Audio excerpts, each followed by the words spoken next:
আল্লাহকে পেতে হলে নামাজ লাগবে, নামাজ নাই আল্লাহ নাই। ওয়াস্তাঈনু বিস-সাবরি ওয়াস-সালাহ, তোমরা সবর এবং সালাতের মধ্য দিয়ে আল্লাহর সাহায্য প্রার্থনা করো। আমরা এই জন্য নামাজে বলি ইয়্যাকা না'বুদু ওয়া ইয়্যাকা নাস্তাঈন, আমরা শুধু আপনারই ইবাদত করি এবং আপনার কাছেই সাহায্য প্রার্থনা করি। আল্লাহকে পেতে হলে নামাজের কোনো বিকল্প নাই। যে ব্যক্তি নামাজ পড়ে না আল্লাহর সাথে তার কোনো সম্পর্ক নেই, নো কানেকশন। আপনি যে কোনো কিছু চাচ্ছেন সেজদায় পড়ে আল্লাহর সামনে আত্মসমর্পণ করেই চাইতে হবে। ওয়াসজুদ ওয়াক্তারিব, আল্লাহ পাক কি বলেছেন? সেজদা করো, নিকটবর্তী হও। তো ব্যাখ্যা অনেক করা যায়, নামাজ না পড়লে কিন্তু মানুষ কুফরিতে লিপ্ত হয়।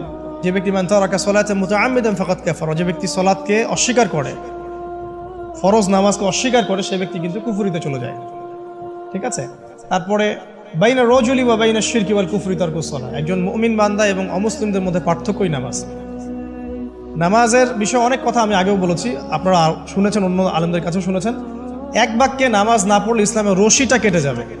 মুআয বিন জাবালকে নবী সাল্লাল্লাহু আলাইহি ওয়াসাল্লাম বলেছেন যে যদি মান তারাকা সালাতান মুতাআম্মিদান, কেউ যদি সালাতকে ইচ্ছা করে ছেড়ে দেয়, ফাকাদ বারিআত মিন জিম্মাতিল্লাহ, সে ব্যক্তি আল্লাহর জিম্মেদারি থেকে মুক্ত হয়ে যাবে।